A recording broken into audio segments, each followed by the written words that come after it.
listening to 3ABN Australia Radio's book reading. Today, we are commencing a new book, deeply esteemed, The Life and Ministry of H.C.K. Harker. The reader is Dr Barry Harker, the author and also the grandson of Pastor Harold Harker, the subject of the book. Here is our reader. Hello there. The book that I am reading was published in 2009, which was the centenary of my grandfather's call to ministry in the Seventh-day Adventist Church. My grandfather was born in England, grew up in New Zealand, but spent most of his life in Australia. Harold Cecil Knightley Harker was not a tall man, but he was devoted to gospel ministry and very energetic. One of his contemporaries described Harold as that zealous apostle. I wrote the biography of my grandfather mostly for my family and as a gift to my father, who has since died. The result is a biography that I hope does justice to a man who was loved and revered within his family and church. I have kept the narrative as simple as possible to allow Harold's words and actions to speak for themselves.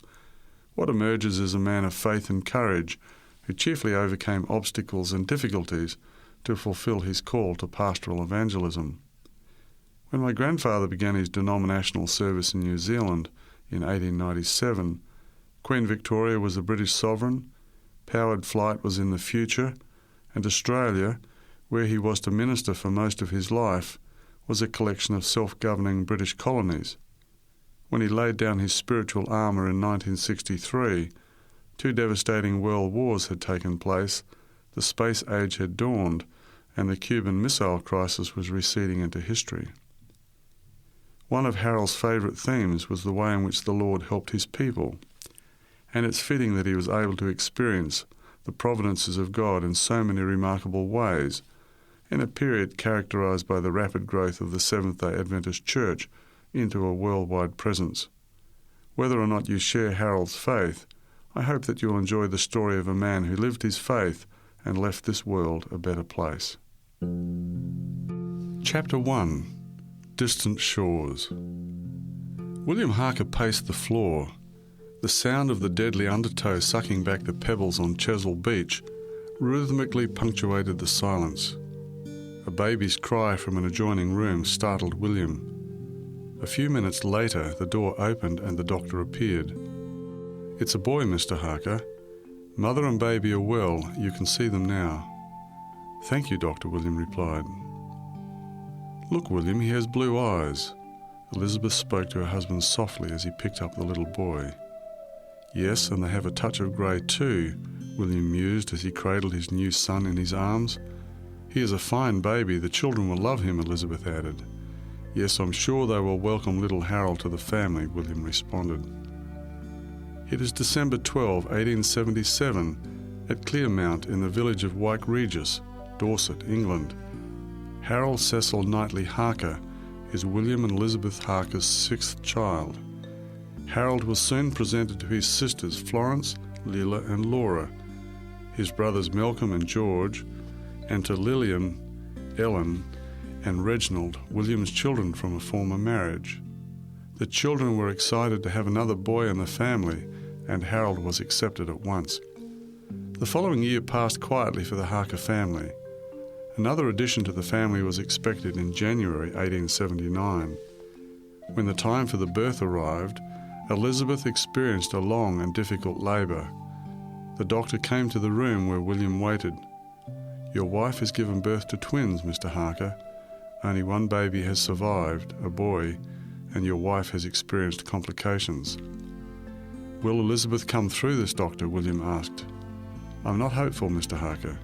Your wife wants to see you. Spend as much time with her as you can." Elizabeth died a week later. Her death shattered the family and left William with their 7 young children in his care, the oldest being 7 years of age. Harold was little more than a year old when his younger brother Alfred Norman Knightley was born. Alfred soon became known by his second name, Norman, and Harold loved to play with his younger brother.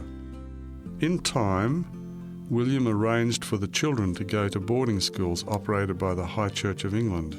Florence, Leila, Laura, Malcolm, Harold and Norman were enrolled in St Agnes School, part of St Margaret's Anglican Convent in East Grinstead, Sussex.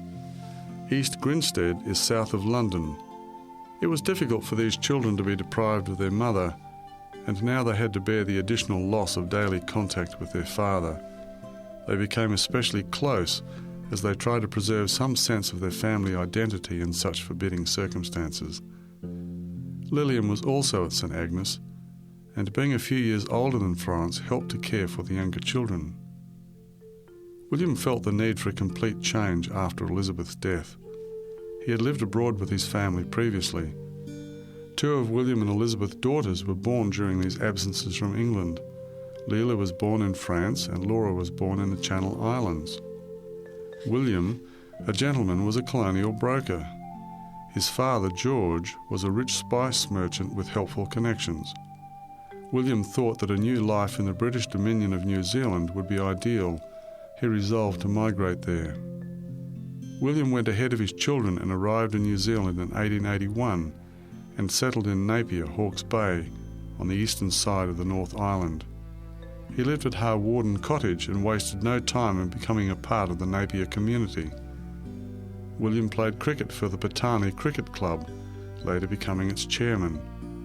In September 1882, William became secretary of the Napier Hospital Board. He also became vice president of the Working Men's Political Association. On August 23, 1884, William married Gertrude Sheath at Rangiora, North Canterbury, in the South Island of New Zealand. Meanwhile, in England, Malcolm, Harold, Norman, Florence, Leila and Laura were receiving a thorough religious education. Malcolm, Harold and Norman were made altar boys, dressed in red robes to their ankles and white lace ones to their knees. One of their duties was to carry incense to the officiating priest. The services were very solemn, and Harold was attracted to the hymns and chants. St Margaret's Convent was established in 1855 by John Mason Neale, a leader in the Anglo-Catholic movement in the Church of England. Neale wrote the famous Christmas carol, Good King Wenceslas. Harold was taught the Bible, and the Bible only is the religion of Protestants. His attention was drawn to the 6th article of the Book of Common Prayer. Holy Scripture containeth all things necessary to salvation, so that whatsoever is not read therein, nor may be proved thereby, is not to be required of any man, that it should be believed as an article of faith, or be thought requisite or necessary to salvation. Harold developed a profound respect for the Bible and its teachings. From the Book of Common Prayer, Harold was also taught the sacred obligation of the Christian to the 10 Commandments. As a chorister, Harold responded to the recited precepts, Lord, have mercy upon us, and write all these laws in our hearts, we beseech thee. Harold was deeply impressed as the presiding clergyman left his desk and proceeded to the altar to rehearse God's holy law.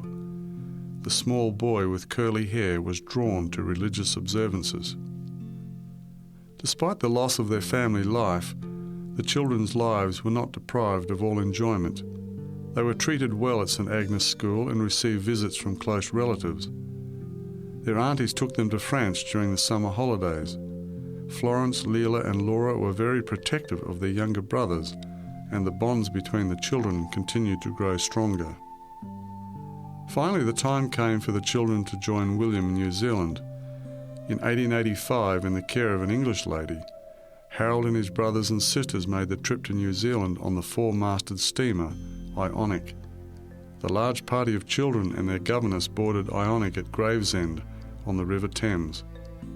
Ionic called into Plymouth before beginning the 12,000-mile trip to New Zealand with her 400 passengers. At 440 feet, or 130 metres long, Ionic was the largest and fastest ship on the run between England and New Zealand. The children watched wistfully as England receded from view, sad to leave all that was familiar to them, but excited by the long sea voyage that lay ahead and the thought of reunion with their father. Every day brought new wonders to light, and the boys were fascinated by the ship. Ionic had beautiful lines and punched through the water at a steady 12.5 knots, reaching the Canary Islands in a week and staying in the port at Tenerife for a few hours before resuming the voyage. The two large double-cylindered engines and twin screws kept the Ionic steaming rapidly south, past the equator and towards South Africa. 3 weeks into the journey, Ionic rounded the Cape of Good Hope and into the latitude of the Roaring Forties. With the prevailing winds at her back, Ionic took just 3 more weeks to reach New Zealand. There were joyous embraces as the children were reunited with William. The reunion in New Zealand marked the beginning of a period of happiness and stability for the children. Gertrude proved to be a good stepmother, and the children were drawn to her. Although a strict Roman Catholic, Gertrude allowed the children to attend the Church of England. The children adapted to New Zealand readily. The green countryside was similar to England, and there were familiar British faces everywhere, although the Maoris proved an endless source of fascination for the children. More than a century before, Captain James Cook visited New Zealand, and his frequent contact with Maoris led him to conclude that colonisation of New Zealand would present significant challenges. Cook's assessment proved correct, and Maori culture remained strong in the late 19th century, despite white settlement. William and Gertrude enrolled the younger children at the Napier District School, and they settled in quickly. In December 1885, Florence, Leila, Laura, George and Harold received prizes at the Napier District School prize giving. Harold turned 8 that month. So much had happened in Harold's short life: the loss of his mother, the years at St Agnes School, holidays in France, and now a new life in a country thousands of miles from England. Yet Harold retained a cheerful disposition and continued to enjoy services at the Church of England. Life soon changed again with another addition to the household. On October 30, 1886, William and Gertrude's first child, a son, was born. William taught the children chess, and all played to a high standard. George later became a prominent chess and draughts player before his untimely death in 1914. William continued his interests in business and politics. As the children reached their teens, they were expected to leave home and earn their own living. Florence was the first to leave. Florence was followed in turn by Leila, Laura, Malcolm and George. When it came time for Harold to leave school and commence work, he found a position maintaining and polishing harness. It brought Harold into close contact with horses, and ever after he retained a love of these magnificent animals. The vigorous exercise filled out his developing frame as he grew into a young man. The bonds between the children remained strong, and they kept in touch with each other. The boys played chess, often late into the night. Harold turned 15 in December 1892 and continued to attend the Church of England, which had played such an important role in his early life. Little did he realise how soon things were to change dramatically in his life.